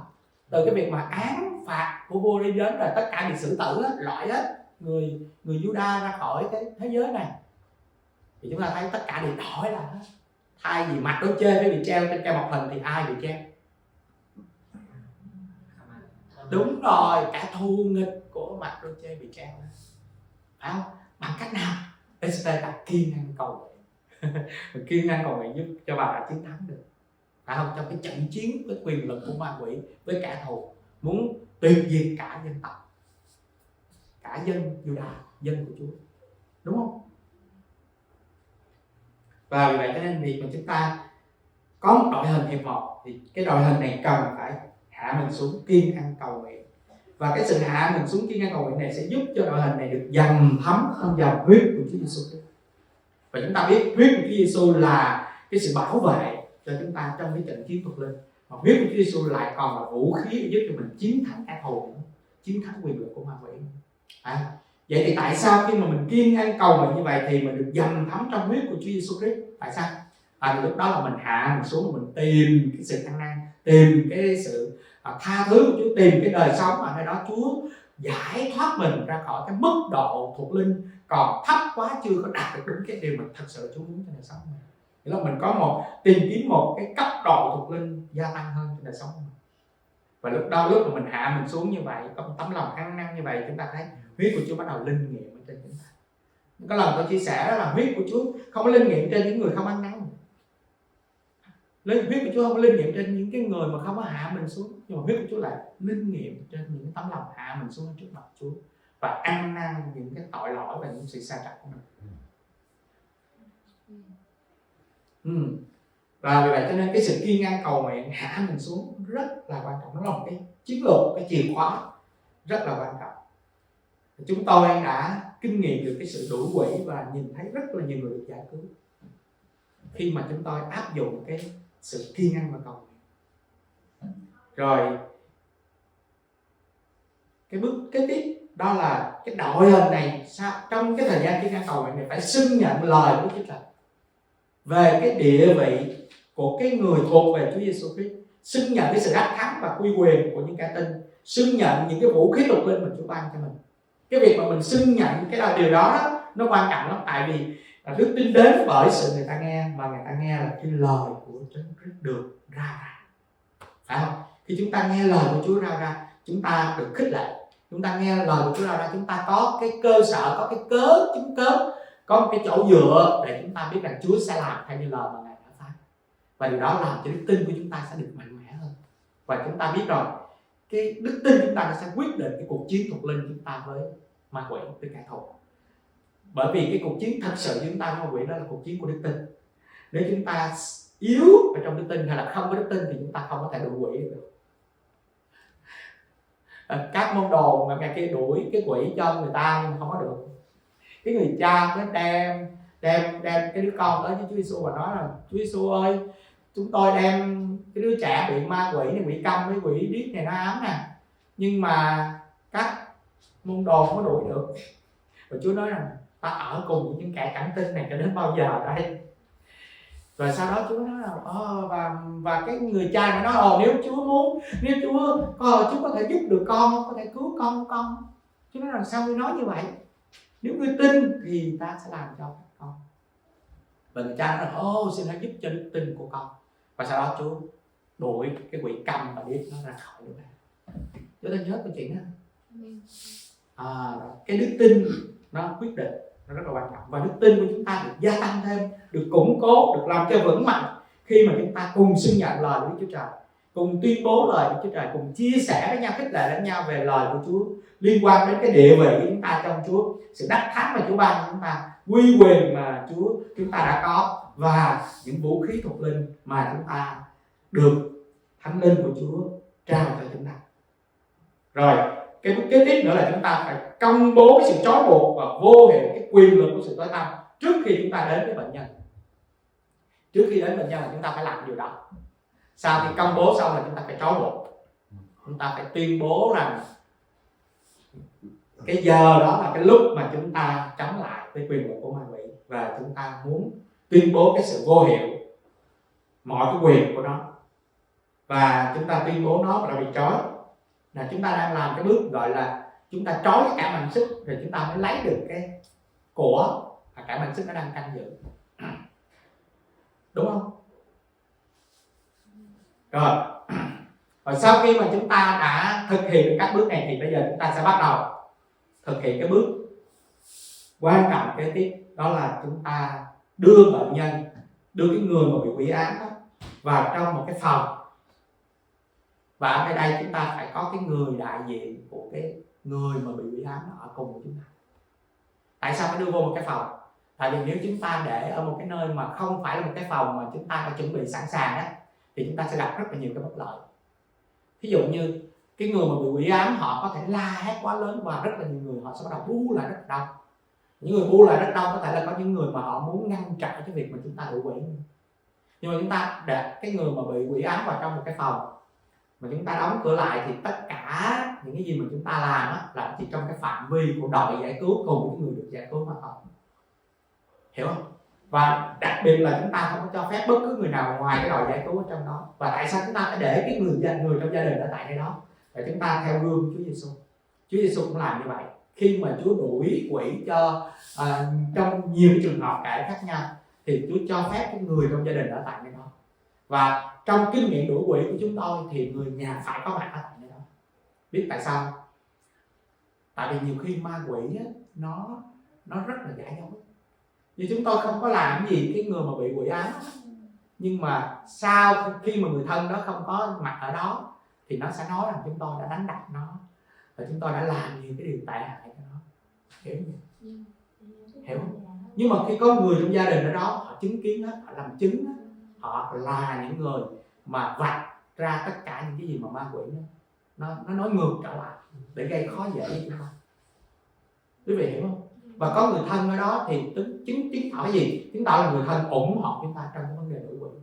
Vì chúng ta thiếu sự ủng hộ đó, thiếu sự ủng hộ người thân, chúng ta không nên đụng tới. Vì chúng ta đụng tới cái người đó mà người thân là không ủng hộ, ma quỷ sẽ giật dây người thân nó thư kiện chúng ta, và chúng ta sẽ gặp rất là nhiều rắc rối. Nên chúng ta cần phải có một cái nơi để đuổi quỷ. Chúng ta cần phải có những người thân yêu của cái người đó, có đủ cái uy quyền ở trên cái người đó hỗ trợ chúng ta. Người đó có những người đó có thể là chỉ là những người tín đồ bình thường, không phải là người có ơn, không có đầy dạy Đức Thánh Linh, không có chuẩn bị sẵn sàng để đuổi quỷ, thì họ là cái người cùng hỗ trợ với chúng ta, như là chứng kiến rồi cầu thay cho chúng ta. Chúng ta hiểu không? Và nếu như người trong gia đình mà không tin Chúa, chúng ta phải hướng dẫn cho cái người đó tin Chúa. Nếu người đó từ chối việc tin Chúa thì chúng ta sẽ gặp rất là nhiều cái khó khăn trong việc đuổi quỷ cho cái người thân của cái người đó. Hiểu không? Cho nên thông thường thì chúng ta sẽ bắt đầu từ cái việc là xin Chúa hướng dẫn chúng con, và Chúa ban cho chúng con đủ uy quyền, đủ ơn của Chúa để giải cứu người này, và Chúa sẽ bắt đầu dùng chúng con để làm tiếng cho những người thân trong gia đình. Nếu mà những người đó chưa tin Chúa, nếu những người đó tin Chúa rồi thì là một cái sự thuận lợi rất là tốt cho mình. Giống như chúng ta thấy Chúa Giêsu đã thách thức đức tin của cái người cha của đứa bé mà bị quỷ câm điếc, để ông cũng sẽ tin cậy Chúa. Và khi mà ông nói xin giúp cho đức tin của con, thì đó Chúa sẽ giúp đỡ ông. Và khi ông cùng ủng hộ Chúa trong cái việc đuổi quỷ, thì chúng ta thấy là có rất là nhiều vấn đề liên quan đến đuổi quỷ, nó sẽ đem lại cái kết quả rất là tốt.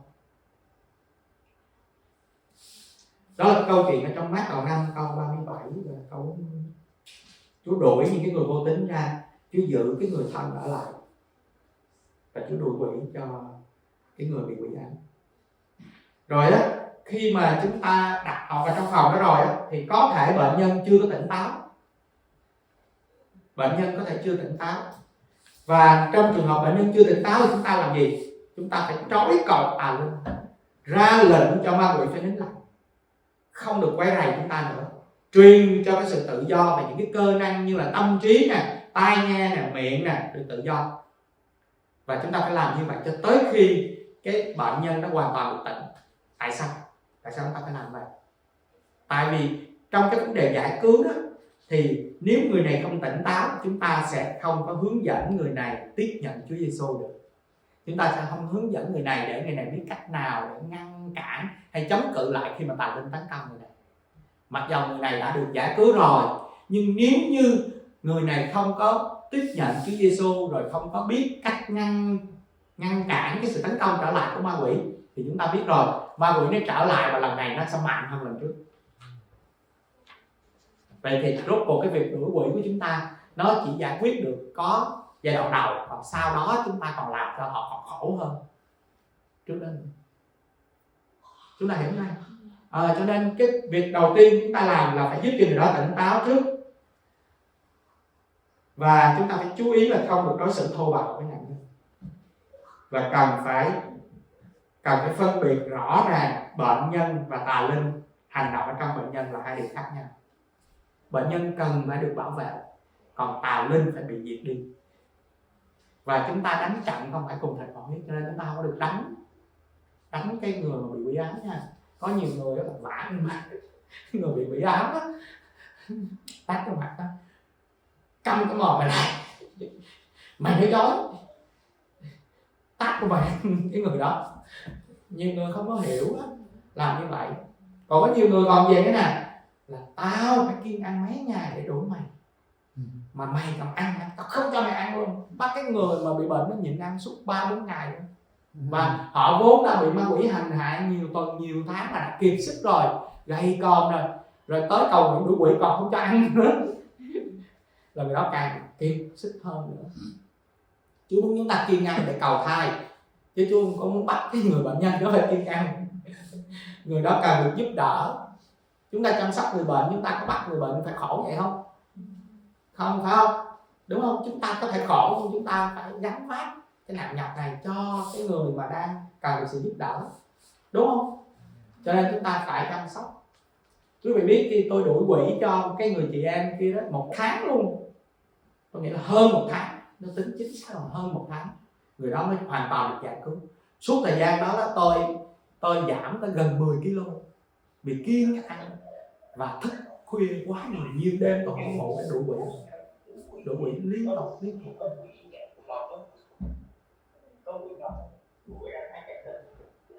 trong coi bấm phim.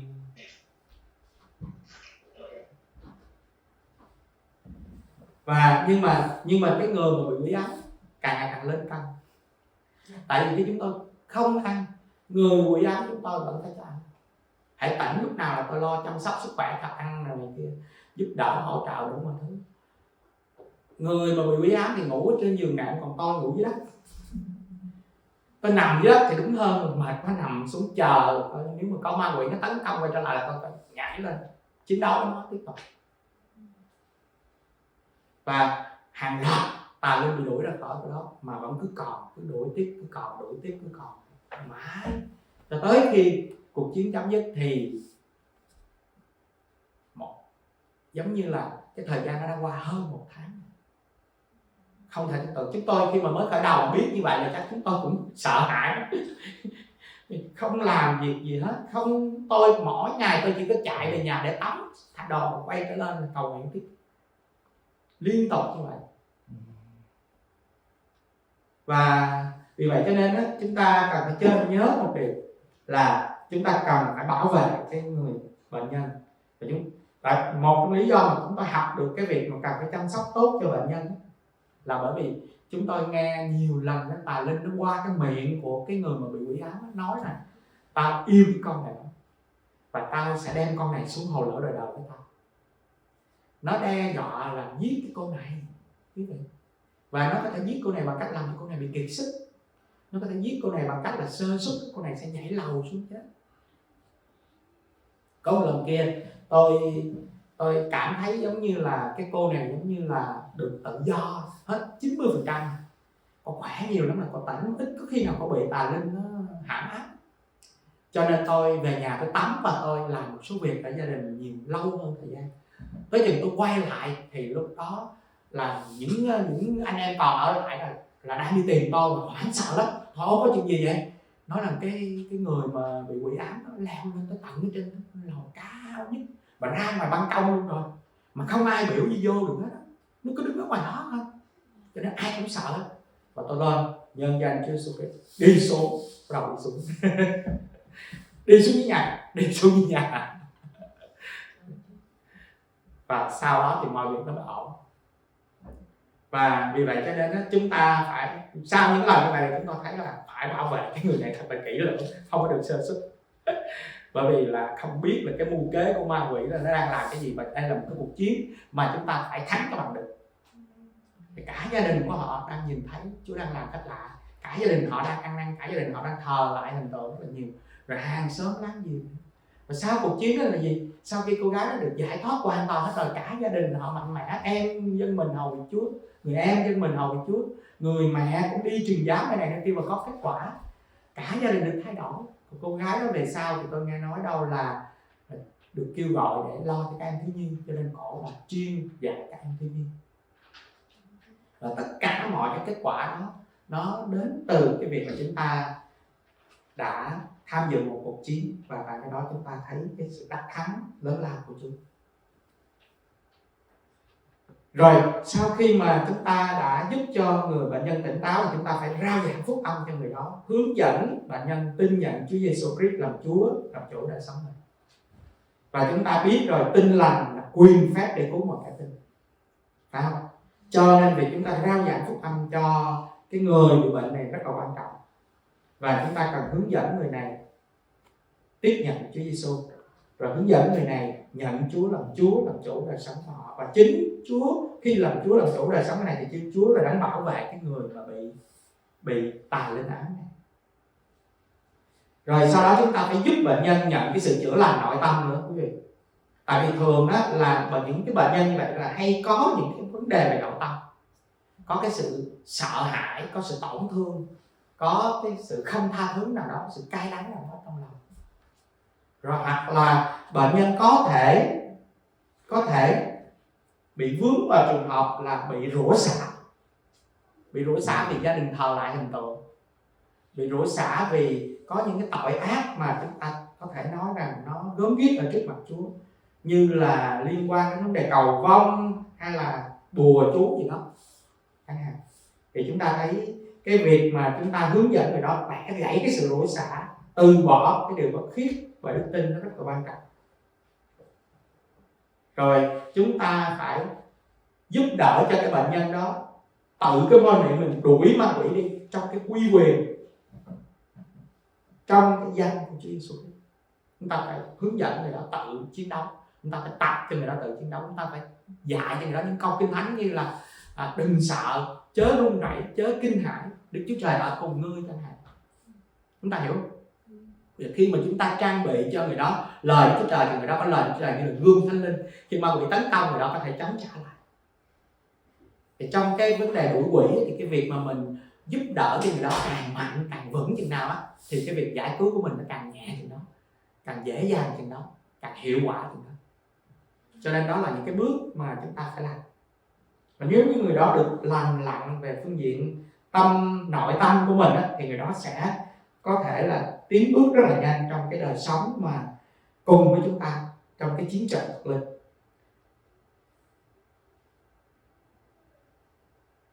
Chìa khóa của sự giải cứu hiệu quả hơn hết mà tôi trong nhiều năm đuổi quỷ, đó chính là giải cứu người ta theo cái nguyên tắc phục Đức Chúa Trời và chống trả ma quỷ.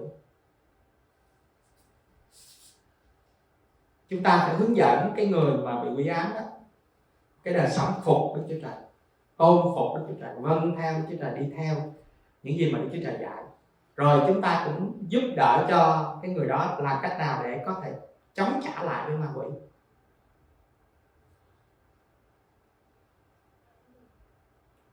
Chúng ta biết là Đức Chúa Trời ban cho con người chúng ta cái ý chí tự do và cái tinh thần trách nhiệm về bản thân của mình, phải không? Đúng không? Và chúng ta thấy Chúa cũng không có vượt qua khỏi cái quyền của Chúa giao cho chúng ta. Chúa để tôn trọng chúng ta trong cái quyền của Chúa giao. Và vì vậy cho nên Chúa mà tôn trọng thì ma quỷ nó cũng không được vi phạm. Nếu bản thân cái người mà bị quỷ ám mà không chấp nhận cho quỷ ở lại với mình thì quỷ nó cũng không thể ở lại được. Cái lý do mà ma quỷ có thể đến được là vì nó đã lừa được người đó và người đó đã mở cửa cho nó bước vào.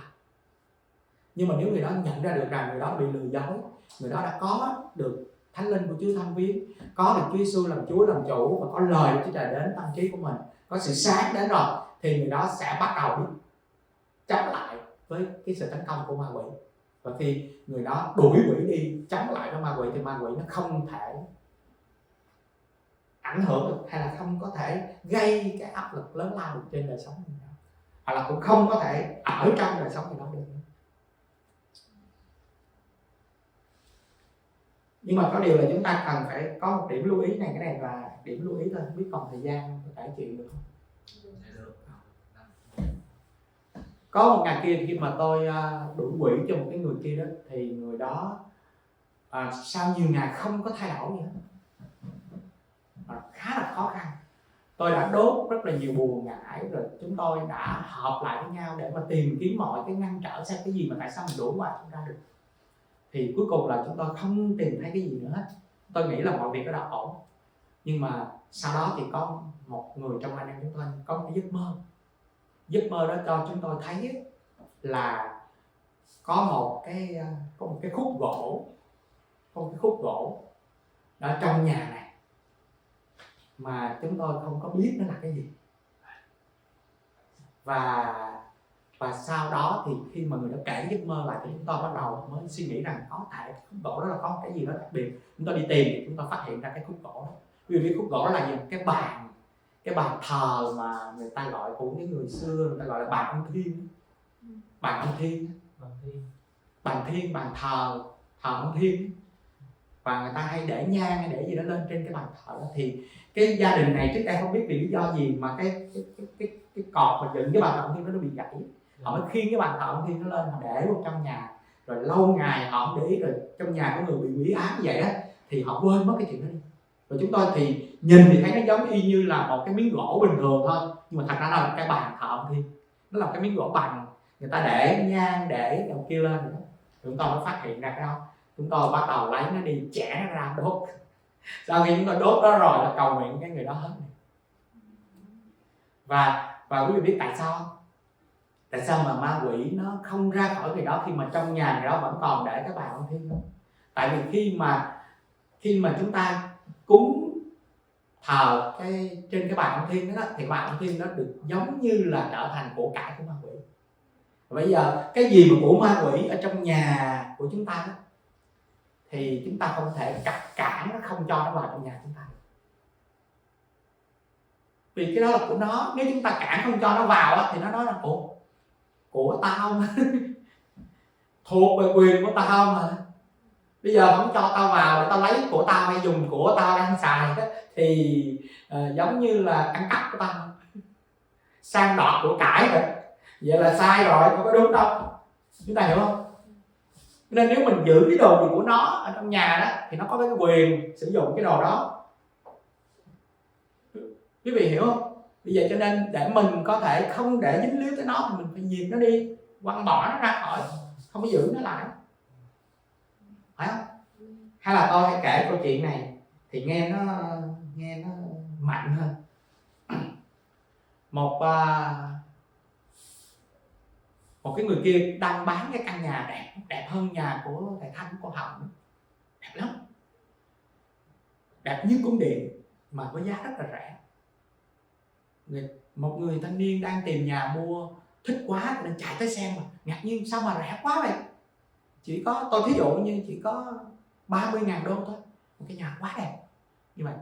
Và người này mới nói rằng ô sao mà đẹp vậy, cái này có cái gì sai lầm không? Nói không có gì sai lầm hết cả, tôi bán hết căn nhà này, chỉ riêng một cây đinh tôi đóng ở ngay giữa cái cột nhà này là tôi không bán, nghĩa là nó sẽ thuộc về quyền của tôi. Nếu mà anh đồng ý mua cả căn nhà với giá tiền rẻ như vậy, và anh chấp nhận ký hợp đồng là cái đinh này là của tôi toàn quyền sử dụng cái cây đinh này, chỉ có một cái đinh nột duy nhất thôi, không có nhiều, thì tôi sẽ bán cái nhà này với cái giá 30.000 đô. Anh này anh nghe, anh suy nghĩ một hồi, nó có một cái đinh thôi mà, trong khi cả cái nhà đẹp và lớn như vậy, đáng giá cả triệu đô la như vậy, thì mình lời quá. Cho nên anh ok, được, ký. Sau khi ký xong, anh dọn vô, anh ở hạnh phúc quá trong căn nhà tốt đẹp. Vài ngày sau, cái người chủ cũ quay trở lại, chào anh đến đây làm gì? Tôi tới tôi sử dụng cái đinh của tôi. Vậy hả? Rồi mở cửa cho anh vô. Anh vô, anh treo cái đinh đó một con cóc chết. Anh đi về, cái đinh của ảnh được quyền treo đồ của ảnh, phải không? Cho nên anh này không dám đụng vô. Rồi còn cóc chết thì nó hôi rùm mất cả nhà. Sau đó qua ngày hôm sau treo thêm cái bịch khác còn hôi hơn cái bịch cóc chết đến nữa. Và cuối cùng thì sao? Anh này anh thấy anh ngủ, anh cũng nằm mơ thấy cái cóc chết. Anh tắm, anh thấy nước đầy mùi hôi, đi đâu cũng ăn không được, ối nha. Cuối cùng không thể ở cái nhà được. Và anh kia cái người mà có cái đinh đó, anh làm ơn dẹp mấy cái đồ ô uế bẩn thỉu trong cái đinh ra khỏi cái nhà tôi đi. Nói không, cái đinh để treo mấy cái đồ đó mà tôi không dọn đi được. Bây giờ anh muốn gì? Thôi bây giờ tôi sống đang không nổi nữa, cho nên bây giờ tôi trả cái nhà lại cho anh với cái giá là 50.000 đô. Nghĩa là tôi chịu lỗ 20.000. Ông nói không chịu vậy, không chịu vậy. Thì cuối cùng thì chúng ta thấy anh này đã thua cuộc, đúng không? Chỉ có một cái đinh của người mà có phải là có ý ác thôi, một cái đinh thôi, nó cũng có thể gây cái ảnh hưởng nguy hiểm đến mức độ như vậy, phải không? Cho nên chúng ta không nên giữ cái gì mà nó gọi là đồ ô uế ở trong đời sống của chúng ta. Amen. Và chúng ta cũng phải trong cái sự giải cứu, chúng ta phải nhạy cái vấn đề này, rất là nhạy bén. Hồi đó giờ tôi đâu có biết đâu là tôi hoặc là một số người cũng đi vô mấy cái nơi này đi kia chụp hình, nó dính cái hình chùa, hình con rồng, hình này kia vô mình đâu có thấy đâu, nhưng tới chừng đuổi quỷ tự nhiên tôi chỉ cho mình thấy hết à. Nó rồi con ơi, lấy ra đốt. Mà có lần tôi đốt ở ngoài á, người đó không có biết nha, nhưng mà ma quỷ nó la hét hoảng sợ, và nó nói ô lửa, mà chúng tôi đốt đâu có cho biết đâu. Cái người mà bị quỷ ám không thấy gì đó. Tôi âm thầm làm tất cả mọi chuyện đó, làm ở dưới nhà, ở trên lầu trong cái phòng cầu nguyện đó, là họ la hét quá chừng. Điều đó cho mình thấy gì? Cho mình thấy là ma quỷ nó khác hoàn toàn với những gì chúng ta biết về nó, phải không? Và chúng tôi được Chúa dẫn dắt để giải quyết tất cả mọi vấn đề đó. Và cái cuộc chiến cứ tiếp tục tiếp diễn cho tới khi mà chúng ta thấy là người đó được giải cứu hoàn toàn. Ma quỷ đôi khi nó rất là lì lợm nha quý vị, không chịu bỏ cuộc, nó cố gắng giằng co để thử xem chúng ta thật sự tin cậy với Chúa Trời không. Nó thử xem chúng ta có thật sự có lời của Chúa Trời không. Chúng ta có thật sự biết rằng nó phải phục các quy quyền mà Chúa Trời đã thiết lập hay không. Nó phải thử. Nên chúng ta phải vững vàng tin cậy Chúa và quyết tâm chống cự nó cho đến cuối cùng. Amen không? Amen. Có một lần kia đấy, tôi đuổi quỷ, giải cứu cho 2 người cùng một lúc bị quỷ đánh. Bóp cổ la hét liên tục, ôi bóp cổ lăn lộn la hét. 2 người cùng một lúc, 2 chị em. Quý vị biết tôi phải làm sao? Tôi tách 2 chị em ra, tại tôi để ý tôi thấy tôi đuổi những người này thì giống như tà linh nó chạy từ người này qua người kia nữa. Tôi quay qua tôi đuổi người kia, nó chạy ngược trở lại. Cho nên tách người này. Trong khi tôi đuổi bên đây, tôi thấy ổn, tôi qua bên kia tôi đuổi tiếp, tôi chạy qua chạy lại như vậy. Thì trong khi tôi đuổi như vậy thì tất cả những anh em khác họ bắt đầu chú ý, họ học cái đuổi quỷ của tôi mà. Họ để ý coi tôi làm cái gì. Họ thấy tôi sao thỉnh thoảng tôi cười, tôi vừa đuổi quỷ mà tôi cười. Họ nói rằng trong suốt nhiều tuần lễ họ đuổi quỷ cho 2 chị em này là họ khóc, rồi họ rên, rồi họ la, rồi họ kêu cầu, rồi họ làm đủ mọi thứ rất là căng thẳng, rất là kinh khủng. Và nhiều khi họ cảm thấy mệt mỏi, họ kiệt quệ sức lực, họ khủng hoảng lắm. Nhưng mà sao thấy tôi đuổi quỷ rất là đơn giản. Mà thậm chí có những lúc tôi hát xong mà tôi còn cười nữa. Họ nói ủa sao mục sư lại cười? Trong khi đuổi quỷ, sau khi tôi giải cứu được cho 2 cô gái rồi, 2 người đó hết, không còn bị quỷ ám rồi, thì họ mới tới hỏi tôi là xin lỗi mục sư, chúng tôi có cái thắc mắc là chúng tôi thấy mục sư đuổi quỷ khác với những người khác. Sao mục sư cười? Và tôi nói rằng lúc mà tôi cười á, là lúc mà tôi có sự xác quyết từ nơi Chúa rằng họ được giải cứu, và tôi vui vì sự đắc thắng của Chúa. Quý vị biết mình thắng, quý vị tin chắc điều đó, quý vị sẽ vui, quý vị buồn. Họ nói vui thì phải cười chứ. Cho nên nhiều khi tôi cười, khi tôi đuổi quỷ thì tôi không có khóc, tôi không có la, tôi không có giống như là có vẻ như là quá căng thẳng đâu trong việc đuổi quỷ. Và nói bây giờ thì họ mới hiểu ra được rằng cái việc đuổi quỷ là phải đuổi quỷ bằng đức tin chứ không phải bằng cái sức lực của mình. Mình có mạnh đến mấy nữa mà mình không có đức tin, mình không có đuổi được nó đâu. Nhưng mà một cái đứa bé, một anh thiếu nhi mà nó có đức tin là nó đuổi là quỷ nó cũng đi. Và chúng tôi nghe cả rất nhiều câu chuyện các anh thiếu nhi được ơn đuổi quỷ, giải cứu cho nhiều người, và sự phục hưng nó đến. Nhiều người họ nhìn thấy quyền năng và uy quyền lớn lao của Chúa trên những cái em thiếu nhi, làm cho họ bị phục. Và vì vậy cho nên anh chị em ơi, chúng ta được Chúa ban ơn, chúng ta được Chúa sức giàu, chúng ta được Chúa sử dụng, và chúng ta cần phải tin cậy Chúa. Amen. Amen. Chúng ta sẽ nhìn thấy sự đắc thắng lớn lao của Chúa. Và cuối cùng thì chúng ta cần duy trì cái sự giải cứu đó cho cái người mà chúng ta đã giúp đỡ. Chúng ta phải dạy cho họ về sự giải cứu. Chúng ta phải dạy cho họ những cái bài học như là cấp 1, cấp 2 của chúng ta. Những bài học cấp 1, cấp 2 là những bài học hết sức là quý báu mà những cái người mà mới đến với Chúa, và những cái người mà cần phải được trang bị để mạnh mẽ, để lớn lên, để kết quả cho Chúa, cần phải được học. Và những cái người mà được giải cứu này nếu không được học để vững vàng ở trong lời của Chúa thì họ có thể sẽ phạm lỗi, họ có thể sẽ lui đi, họ có thể sẽ bị bắt bẫy, và họ có thể sẽ bị ma quỷ quay trở lại tấn công đời sống của họ. Cho nên chúng ta phải trang bị cho họ vững mạnh. Những cái người bình thường có thể từ từ được, nhưng mà đối với những người mà đã được giải cứu này thì chúng ta phải ngay lập tức hỗ trợ họ một cách mạnh mẽ, trang bị cho họ đầy đủ, dạy cho họ biết phục Đức Chúa Trời và chống trả ma quỷ, cũng như sử dụng và phát huy những cái vũ khí thuộc linh mà Chúa đã ban cho chúng ta để họ cùng chiến thắng với chúng ta, và dạy cho họ để họ cũng biết giải cứu những người khác. Và khi mà họ đã mạnh đến mức có thể giải cứu được người khác á, thì lúc đó là chúng ta thấy khỏe rồi đó. Phải không? khỏe rồi đó, tại chúng ta còn có thêm những anh em hỗ trợ chúng ta nữa. Rồi chúng ta cũng hướng dẫn họ những bài học căn bản cấp 1, trong đó mà cấp 1 thì có cái bài về có tên Thánh Linh, phải không? Đúng không? Chúng ta cũng hướng dẫn họ để được đổ đầy Thánh Linh để họ cũng sẵn sàng chiến đấu với kẻ thù. Và chúng ta phải thường xuyên chăm sóc cho đến khi cái người được giải cứu này lớn lên được kết quả, thì lúc đó chúng ta mới gọi như là hoàn tất cái công việc mà Chúa giao phó của chúng ta đối với cái người mà bị quỷ ám. Rồi giờ là tôi đã đi xong cái bài học này. Bây giờ là đã 10 giờ rồi, chúng ta đã ngồi nghe suốt gần 2 tiếng đồng hồ liên tiếp. Cho nên là chúc mừng cả lớp của chúng ta đã đi qua xong cùng với tôi, và những cái bài học còn lại thì mục sư Hồng Đức sẽ giúp cho chúng ta. Chúa ban phước cho tất cả các học viên. Giờ chúng ta cùng đứng lên, chúng ta cầu nguyện Chúa nha.